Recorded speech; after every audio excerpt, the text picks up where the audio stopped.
Boa noite, pessoal. Boa noite, pessoal. Meu nome é Mariana, sou vice-diretora do Hospital Universitário Reitor S. Cordeiro. Hoje a gente vai ter uma apresentação feita pela doutora Joyce, rotina da clínica médica, sobre profilaxia de úlcera de estresse. A motivação dessa apresentação foi que no final do ano passado, início desse ano, a gente teve um- uma alteração do abastecimento de omeprazol venoso no hospital, né? A farmácia solicitou que a gente reavaliasse a indicação da medicação e a gente, né, foi fazer o dever de casa e estudar realmente quais pacientes que eram elegíveis à profilaxia, especialmente venosa, para prevenção de úlcera de estresse. E aí a doutora Joyce preparou para a gente a apresentação. Acho que é muito interessante, é um assunto muito prevalente, né? A gente, às vezes, age como se a profilaxia de úlcera de estresse fosse obrigatória para todos os pacientes, compulsória, e fazer uma melhor prescrição, né? Melhora a segurança do paciente, diminui o efeito adverso e gera também economia para o sistema, né? A gente fazer uma melhor gestão dos recursos que são escassos. Então, com vocês, doutora Joyce, à vontade. Boa noite. Só para avisar, Mariana, tem alguém esperando para ser admitida? Eu vou deixar e vou seguir aqui, tá? Que vai aparecendo aqui para mim. Oi, boa noite, sou Joyce, médica aqui no Serviço de Clínica Médica do Hospital S. Cordeiro.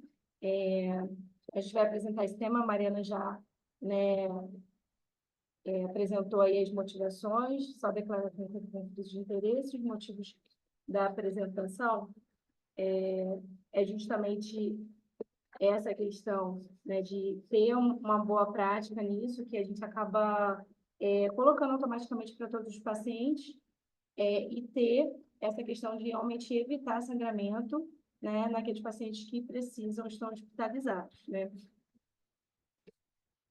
O foco, né, seria os pacientes aí internados, né, e isso é muito bem estudado, né, principalmente para CTI, mas para serviço assim de enfermaria, né, é um pouquinho mais escassos os dados, né? O foco é na profilaxia primária de sangramento secundário em pacientes, sendo o sangramento secundário esse sangramento nosocomial que acontece durante a internação, mas que não motivou a internação, né? Os motivos a Mariana adiantou, só para repetir aqui, a gente tem os efeitos adversos de uso extenso de profilaxia para todos os pacientes, que é o aumento de incidência da pneumonia, na diarreia por clostrídio. Teve uma época até que aqui a gente pegou vários casos comprovados por diarreia por clostrídio, né? E a gente acaba não raciocinando que, de repente, aquele IVP ali aumentou a incidência disso. Fratura óssea a longo prazo, hipomagnesemia também a longo prazo, e as consequências desse distúrbio eletrolítico, que é hipotensão, arritmia, convulsão, né? E o alvo, além de evitar os efeitos adversos, seria a prescrição adequada, né, de quem precisa realmente estar com essa medicação. Quem não precisa, a gente gera essa economia, evita efeito adverso, e a continuidade, que a maioria deles saem da internação com a prescrição inadequada de continuar em casa, né? Os gastos, né, esses dados foram tirados aí da questão da redução dos gastos de um artigo da Sociedade Brasileira de Gastro, que tentou aplicar esse protocolo, que é o que a gente vai, que é um scorezinho para indicar, né, o uso do profilático no paciente. Eles tentaram aplicar no hospital, acho que, se não me engano, é o Zilda Arms, e viu uma redução média aí de 58% de gastos, e na enfermaria ainda mais, 83% aí da questão do gasto também sendo, né, poupado. E aí, da onde vem esse sangramento, né? O paciente que está crítico, ele pode vir, né, tanto do fungo e do corpo, e quando isso acontece geralmente pegam vasos mais superficiais, rasos, são os capilares, e quando isso acontece de partes mais distais, como o âmago do duodeno, né, elas são mais profundas, né, são as úlceras pépticas aí implicadas, né, na questão do sangramento. A fisiopatologia, né, esse é um quadrinho aí do New England, Basicamente, aí tem a mucosa retratada, né? Embaixo, o lúmen, no caso do trato gastrointestinal, a camada, né, de muco, que envolve, que fica na frente dessas células, e as células epiteliais e as parietais, que são as células que produzem, né, realmente o ácido, né, que jogam esse próton com H+, para produzir esse ácido e ter a digestão, proteção bactéria e tudo mais, né? E aí é uma série de coisas que regulam isso, né? A gente sabe que tem vários mecanismos e cada mecanismo vai atuando para balancear para um lado protetor ou de predispor a sangramento. Os componentes aí que podem ser desbalanceados são a questão realmente da acidez e a sua regulação e essa camada protetora, né? O que a gente tenta bloquear é justamente a acidez. Com a questão do IPP, né? Mas tem outros protetores que vão, né? Como sulfato, formar uma barreira um pouco mais protetora, mais física, né? As coisas implicadas são, né? A febre, o estresse oxidativo, que muitas das vezes um estado de choque do paciente crítico e tudo mais faz, né? É ativar essa alteração da microcirculação, gerar uma certa isquemia ali, um estresse oxidativo, e que acaba prejudicando, né, essa irrigação, essa circulação para essas células, com fatores protetores, né, como o óxido nítrico, as prostaglandinas, que são, ajudam a não fazer essa isquemia, não fazer essa vasoconstrição do paciente, né, que é mais crítico, e aí já vão atuando alguns fatores, né? Na prostaglandina é a questão da COX, do seu bloqueio, né? Que pode predispor essa questão de manter esse equilíbrio, lavar os prótons ali dessa camada de células, manter a irrigação das células epiteliais, que são as células de proteção, né? E tudo que isso acarreta. A circulação também pode ser prejudicada por diminuição de óxido nítrico, né? Então, são coisas um pouco mais teóricas que a gente acaba esquecendo. E nessa camada aí de muco vai lipídio, o bicarbonato, né? Alguns peptídeos, a própria prostaglandina, que são aí secretadas por essas células epiteliais. Enquanto a célula parietal, ela é basicamente ativada aí pela gastrina, né? E isso é sentido, né? Pela rede de nervos, estimula a gastrina a ser produzida e a gastrina vai estimular essas células parietais a produzirem mais ácido, né? Jogar mais próton ali para esse lúmen e ajudando na digestão.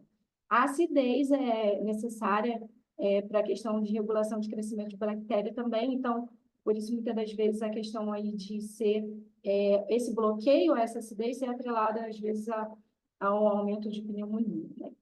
E todos esses fatores vão sendo prejudicados, sejam por os fatores de risco que a gente vai citar, né? Ou as condições do próprio paciente, ou medicações que a gente faz, e aí eu vou falar um pouquinho mais à frente, só para ter uma noção da fisiopatologia, mas que a gente acaba esquecendo no dia a dia, né? Então, vamos lá. Deixa eu tirar aqui o quadrinho da base do diálogo, que está um pouquinho. Deixa eu minimizar aqui, que está à frente da minha apresentação. Bom, então, como eu falei, no muco protetor ali, às vezes a gente pega refluxo de sal biliar, que acaba digerindo essa barreira, um paciente que está urêmico, né? Essas toxinas acabam prejudicando esse muco também. A hipoperfusão, porque ali a circulação traz a nutrição, os estímulos para essas células parietais secretarem esse muco. Então, quando eu tenho hipoperfusão, dano na microcirculação, ou mesmo via vagal esse estímulo é disparado, acaba prejudicando a produção do muco protetor, né?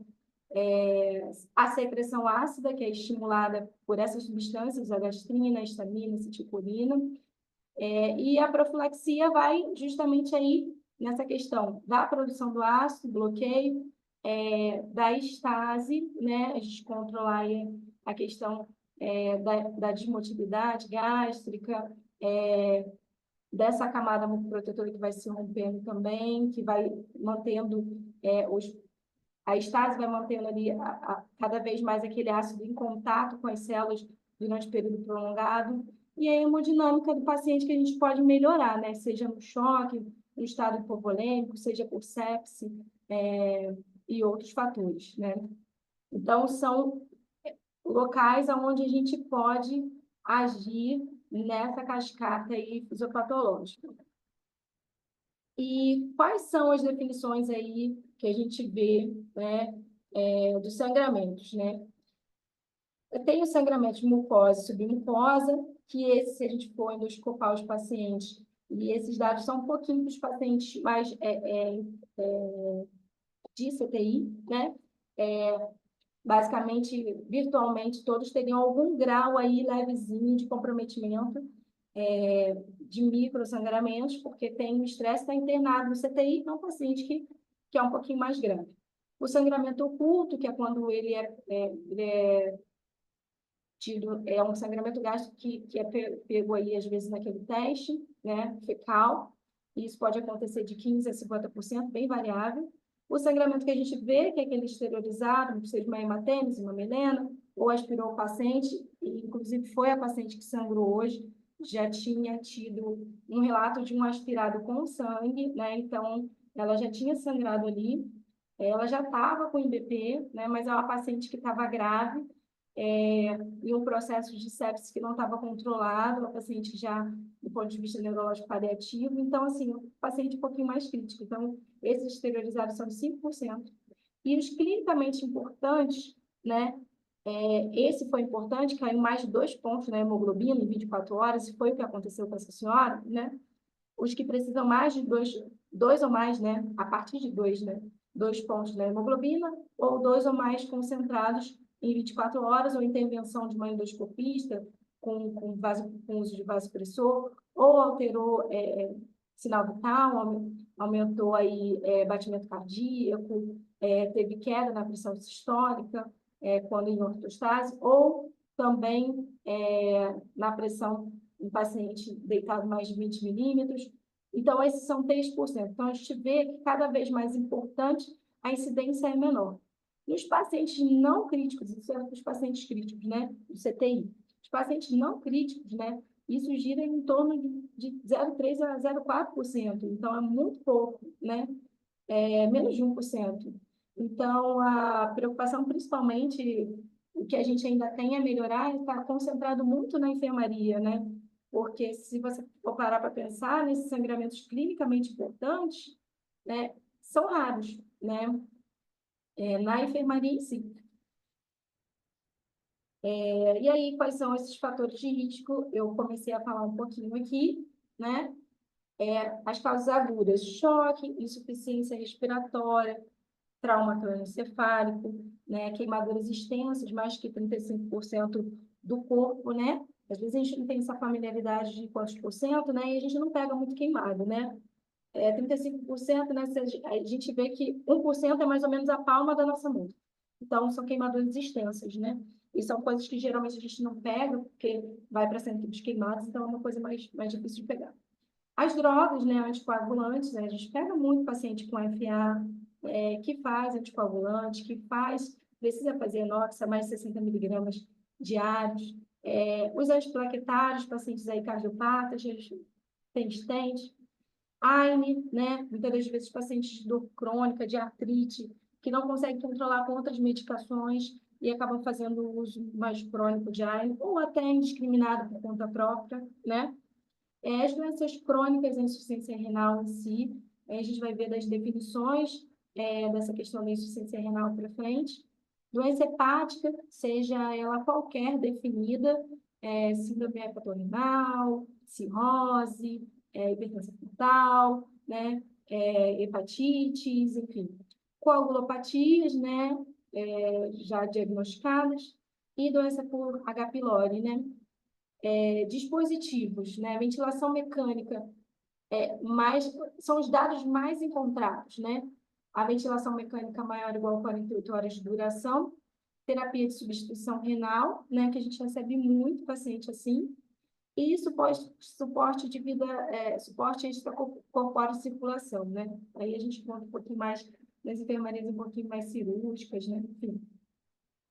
As coagulopatias aqui, que a gente colocou também, são aqueles pacientes que a gente está na enfermaria, muitas das vezes tem uma plaquetopenia menor que 50 mil, tem um NR um pouquinho mais alargado, maior que 1,5, PTT mais que 2 vezes, né? Então, isso já entra na questão da coagulopatia. A gente tem, às vezes, esses pacientes com essas alterações já na enfermaria, né?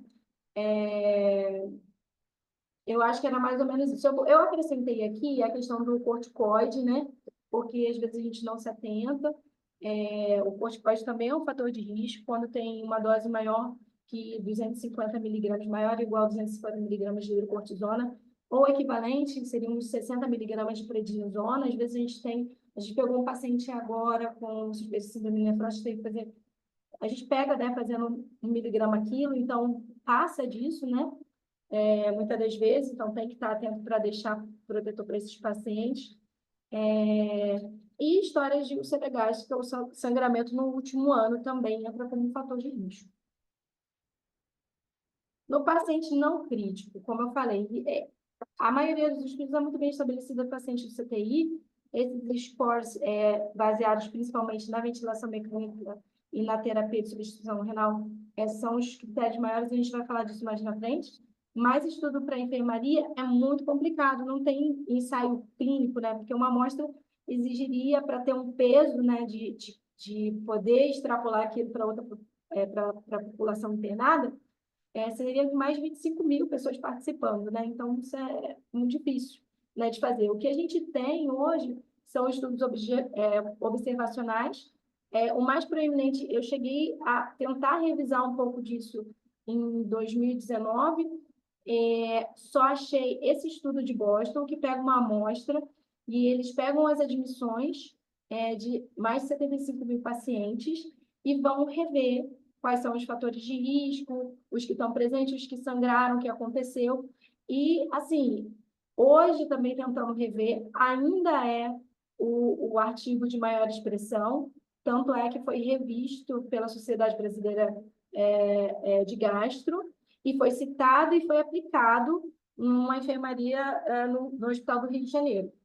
E foi visto realmente que é uma coisa que serve para reduzir gasto, é uma coisa que, bem aplicada, protege o paciente, não deixa de proteger o paciente. Então, é hoje uma das principais fontes na literatura de embasamento para essa prática, né? E vem sendo citada por outros artigos.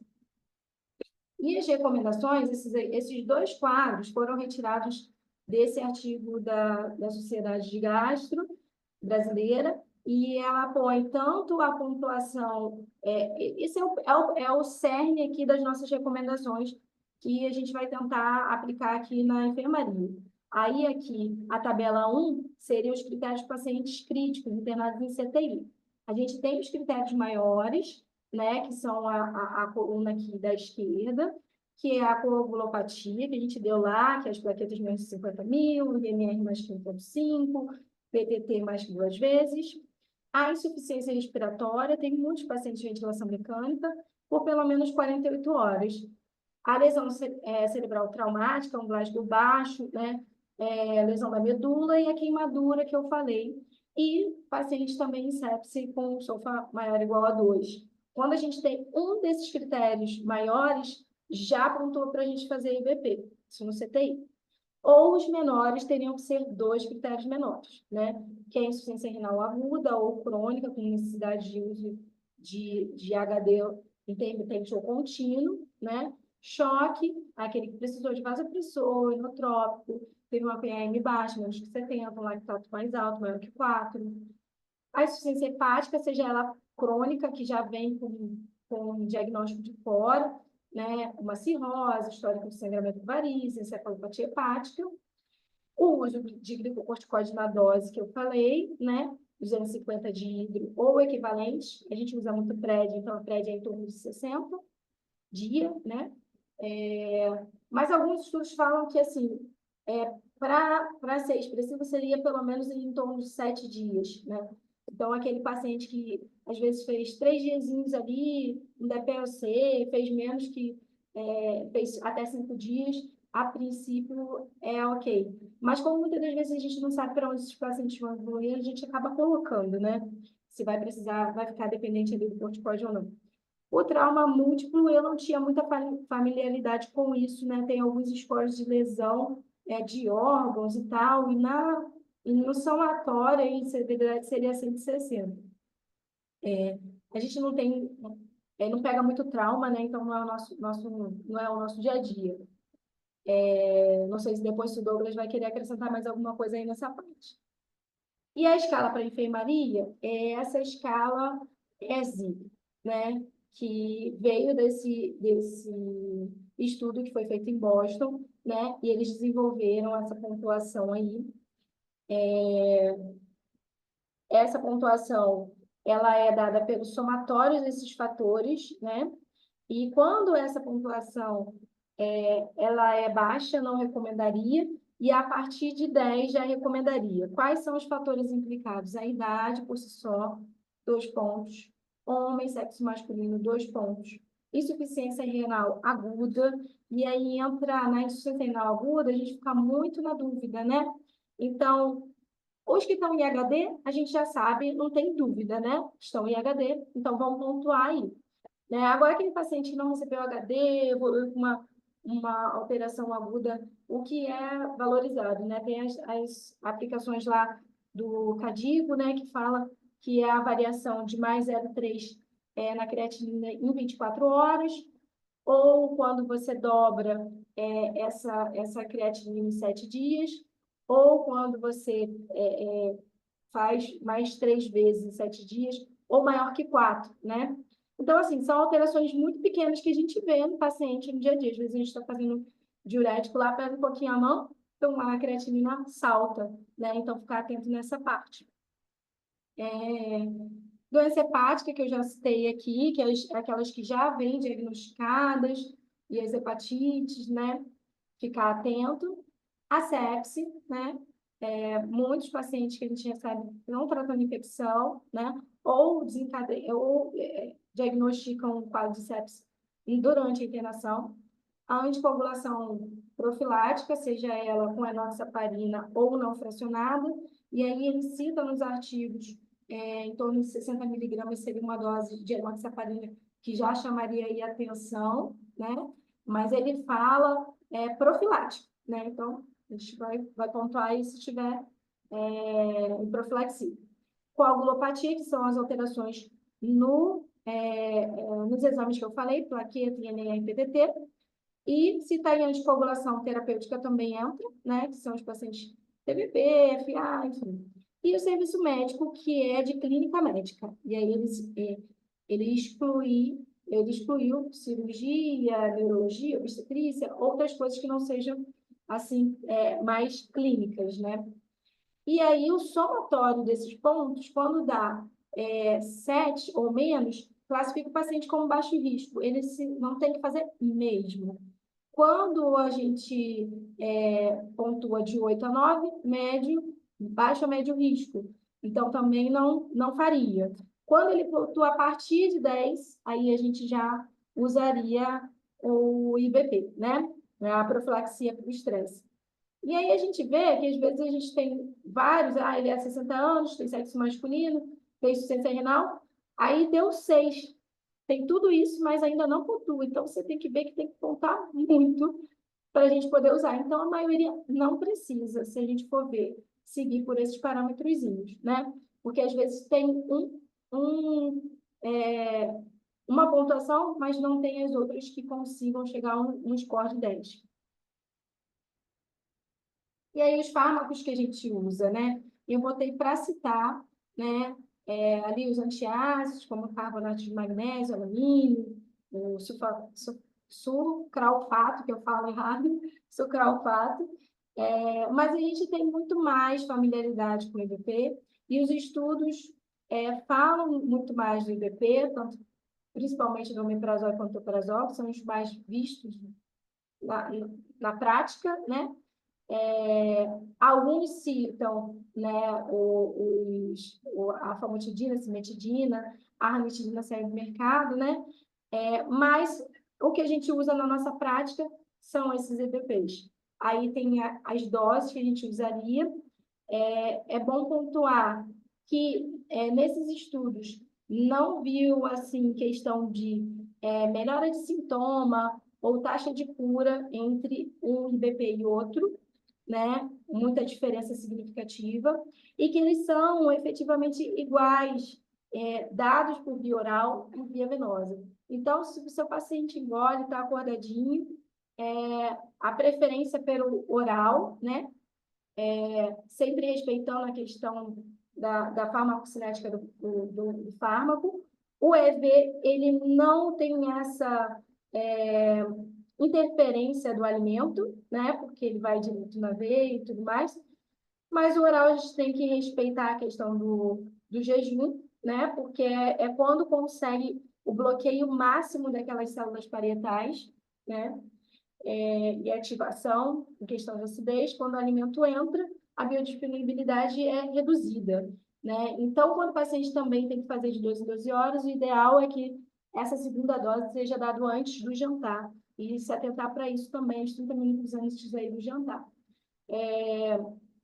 Algumas coisas que, para a nossa prática, que eu achei importante, é ressaltar que o omeprazol tem um porém, que ele diminui a ativação do clopidogrel e ele pode aumentar os eventos isquêmicos, porque ele diminui essa ativação do clopidogrel. Então, se a gente tem um paciente cardiopata, usando clopidogrel na enfermaria, preferir pantoprazol, né? Que são os dois que a gente tem mais, né? Omeprazol e pantoprazol. Então, tentar preferir aí pantoprazol, que não foi visto tanto interferência com o pantoprazol quanto com o omeprazol. O mais é o omeprazol, tá? E isso é importante aí, porque a gente pega muito paciente infartado, cardiopata, que já vem com uso ou que precisa fazer por um evento agudo, tá? Aí eu achei interessante a gente ressaltar. Os EVPs são principalmente metabolizados pelo fígado, tá? Então, tem alguns medicamentos que vão interferir, ficar atento com isso, não é só a comida, né? E é uma lista vasta, mas, assim, em geral, não é observar essas coisas, a questão do jejum e a questão do clopidogrel, eu acho que para a prática da gente são os que têm mais impacto. E chegou fazendo IBP, né? Eu vou falar mais para frente questão de continuidade e quais são as questões, né? E quando interromper, né? Em geral, na alta do CTI, esses fatores de risco foram resolvidos. Ele não está mais em ventilação mecânica. A gente recebeu hoje Marcelo, né? Marcelo saiu da ventilação mecânica, já não está mais em diálise, não está resolvida a questão renal dele. Mas muitos já saem do CTI com uma boa recuperação e já não contando mais com resolução daqueles fatores de risco que a gente viu, né? Mais 60%, em média, isso é comprovado em literatura internacional e nacional, uma base 58%, 60% sai com a prescrição para uso domiciliar. A gente põe por uma pontuação e eles saem para casa porque a gente tem medo de tirar, né? E a questão da interrupção, eu vou voltar aqui, porque a questão da interrupção, o que acontece? Muitos já chegam fazendo, né? E essas pessoas que já chegam fazendo, a gente deve analisar se ela tem indicação realmente. Se ela tem uma úlcera péptica, se ela tem um esôfago de Barres, se ela tem doença do refluxo gastroesofágico. Eu peguei no Santa Isabel o paciente que estava fazendo tratamento para H. pylori. Não vou interromper, ele tem que ficar com IBP, né? Embora interrompeu outra coisa para outra coisa, ele estava em tratamento. Então, esse tem que continuar, esse tem que terminar o tratamento. E mesmo essas indicações, a maioria delas são autolimitadas, né? Uma úlcera péptica acompanhada ali, vista acompanhada com endoscopia, 8 semanas, né?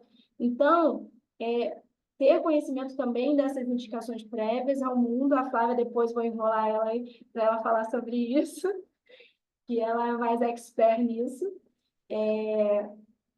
Tem noção dessas indicações para continuar, se for o caso, né? E esse interromper, se o paciente já faz uso há mais de 6 meses, não é interromper de um dia para o outro, né? porque aí ele pode, se ele tem uma doença do refluxo, ele pode, de repente, recidivar os sintomas, então tem que ser uma interrupção gradativa e isso tem que ser, né, no encaminhamento para alta, tem que ser colocado ali no regime de alta, ó, ponderar o desmame de BP, aí já reduz um pouquinho da dose ali, geralmente, se eu não me engano, essa redução, se eu não me engano, com um intervalo semanal ou 2 semanas, se eu não me engano, e aí vai fazendo esse, não é assim, vai embora sempre. Se o paciente já faz há muito tempo, tem que ter esse desmame atentando por que que ele faz, né? E é basicamente isso, gente. Na verdade, a minha intenção era muito mais, eu falo já, me doutrinar, porque faz muito tempo que eu não faço esse exercício. Eu não sabia também se ainda era válido aqueles dados que eu já tinha estudado, mas eu já tinha noção de que a maioria que a gente faz não precisa. E eu vejo que tem uma insegurança, eu já digo primeiro de mim, né, começar por mim, uma insegurança em desprescrever, em retirar, porque às vezes já veio usando, o colega colocou e tudo mais, né, mas isso dá para se fazer com esse scorezinho sendo aplicado, com uma história prévia do paciente, vendo se ele não tem indicação prévia, se ele não tem que continuar, e se ele pontua ali. Não tem indicação prévia, não tem doença prévia gastrointestinal que indique, não pontua no score, não é para fazer, né? E aí a gente previne toda essa cascata aí que pode ser iatrogênica para o paciente e poupa recurso público também, né? A intenção de fazer o trabalho foi isso, e tentar ser útil. A parte de hoje ser um pouquinho mais útil para o serviço, tá bom? Acho que era isso. Se vocês quiserem perguntar alguma coisa. Joyce, muito útil. Vou abrir aí, se alguém quiser perguntar, fiquem à vontade. Enquanto ninguém levanta a mão, ninguém pergunta. Vou fazer aqui alguns comentários. Eu acho que eu concordo plenamente com você, nem são comentários, só. A gente tem muita dificuldade de prescrever, né? E, e não é só IBP, a gente tem dificuldade de prescrever tudo, a gente tem dificuldade de prescrever profilaxia para embolia pulmonar, que para tromboembolia, para trombose venosa profunda, a gente pode fazer uma próxima capacitação sobre isso, né? Muito, eu acho que até mais medo de prescrever heparina do que até omeprazol, né? E antibiótico, reduzir dose, fazer o ajuste de acordo com a cultura, né? Então, você sai de um antibiótico de amplo espectro, vai para um de um espectro menor. A gente tem muito medo, né? A gente tem muito medo de não fazer. E a gente não tem medo de fazer. E a gente faz, às vezes, muito mais mal quando a gente faz do que quando a gente deixa de fazer. Até o Pedro estava comentando comigo há um tempo atrás, ele estava assistindo uma aula de cuidados paliativos, como tem estudos mostrando que quando o paciente entra em cuidados assim de fim de vida e vários suportes são retirados, o paciente vive mais, porque a gente começa a causar menos dano, né? A causar menos evento adverso, enfim. Então, é um exercício para todos nós, a desprescrição de tudo, não só de IBP. Vou só completar aqui, Moniquinha vai falar já já. Esse material que a Joyce compilou dos scores, né, para indicação do paciente crítico e do paciente na clínica médica, ele vai estar disponível no site do HURC, é hurc.erg.br. Se eu falei errado, Mônica me corrige, mas eu acho que é hurc.erg.br. A gente tem lá o nosso site, a gente tem algumas cartilhas informativas para pacientes, acompanhantes, cuidadores, e a gente vai inaugurar com esse material agora também pílulas de protocolos clínicos assistenciais. A ideia é que sejam multiprofissionais, né? Vamos conversar com o pessoal das outras equipes para montarem também, que a gente possa divulgar aqui na região, em Cabo Frio. Vão ficar disponíveis para serem baixados, para serem impressos, todo mundo pode usar, todo mundo deve usar. A gente já vai imprimir os nossos bonitinhos. O Kaique fez uma super diagramação, vamos colocar lá nos setores da clínica. E a ideia é essa aulinha de hoje ser a primeira de muitas. A gente sempre fazer aberto para o maior número de pessoas possíveis. Tomara que aos pouquinhos mais pessoas participem, né? E a gente, de fora do HURC, e a gente consiga ir deixando aí sementinha plantada da medicina baseada em evidências, e não só da medicina baseada em evidências. No último congresso que eu fui de hospitais universitários, uma coisa que se discutiu muito foi sobre prática baseada em evidência. A gente sabe, às vezes, o que tem que fazer corretamente, né? A evidência já está na nossa mão, no nosso celular, no, né, no up-to-date e tudo mais, próprio chat GPT, Open Evidence, que é maravilhoso, mas a gente ainda tem muita dificuldade de converter isso do conhecimento para a prática. E aí, se a gente não faz, o que adianta a gente estudar, pesquisar, criar conhecimento, saber o que está certo e o que está errado, se a gente não aplica, né? Então, que essa nossa iniciativa possa se transformar em práticas baseadas em evidência, tanto no HURC quanto na região. No mais, eu te agradeço, aula excelente. Assim, eu fiquei maravilhada, porque quando começa da fisiopatologia, a gente entende, né? Então, assim, a gente tem que entender de onde as coisas vêm e não só decorar. Então, foi ótimo, foi maravilhoso. Muito obrigada. Eu queria agradecer a Mônica, né? Porque eu cheguei lá na sala dela e assim, Mônica, eu só queria colocar um scorezinho lá na enfermaria. E aí ela pegou o Kaique e foi colocando, não, isso aqui é precioso, vamos lá. E ela, com a paixão dela, né, já deu o toque ali, né, o Kaique também, né, foram essenciais aí, né, incentivando, né, e fazendo tudo, né, organizando encontro aqui, não, vamos apresentar online, não sei o quê, enfim, muito legal. Obrigada, Mônica. É, Eu que te agradeço, fiquei bastante preocupada naquele dia, né, que eu falei, eu tô empolgada, daqui a pouco eu espanto aqui, as pessoas não vão querer nem passar mais no NEP. Então, assim, a Mariana já falou, só queria parabenizar, peço desculpa a vocês que eu não consegui entrar antes, mas, assim, Joyce hoje ficou bastante sobrecarregada, né, Joyce? Foi de tarde no evento lá falando de Alzheimer, foi sensacional Foi. também e mais aqui. Então, assim, parabéns. O que a gente quer, assim, singelamente, assim, é que vocês não têm ideia do quão precioso vocês produzem todos os dias.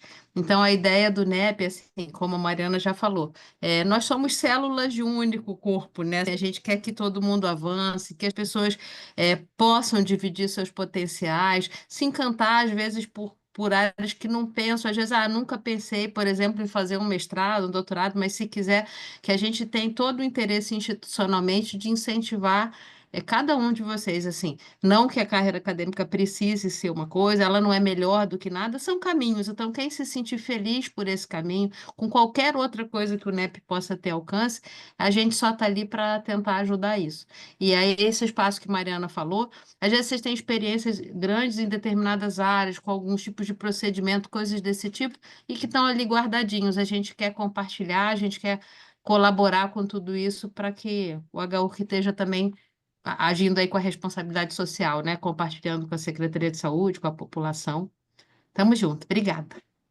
deixa eu só formalizar agradecimento ao NEP, porque Mônica e Kaique foram ótimos, assim, Kaique é um presentão aí pra gente no hospital. Então, obrigada ao NEP por ter transformado aquela tabelinha numa coisa maior, com alcance maior. Sensacional, Ele muito é obrigada. sensacional. Abusem dele, que a gente tem muita coisa boa para Isso aí, fazer ó. junto. Lá no campus, segundo andar, do lado da sala de reunião, porta tá sempre aberta, quem quiser é só chegar. Gente, muito obrigada, Joyce, muito obrigada. Obrigada aí a todo mundo que ficou até agora. Eu vou encerrar aqui a gravação, se eu achar o botão, mas vou encerrar a reunião, tá bom? Um beijo. Boa noite. Tchau, tchau. Tchau, tchau. Beijo. Tchau, tchau.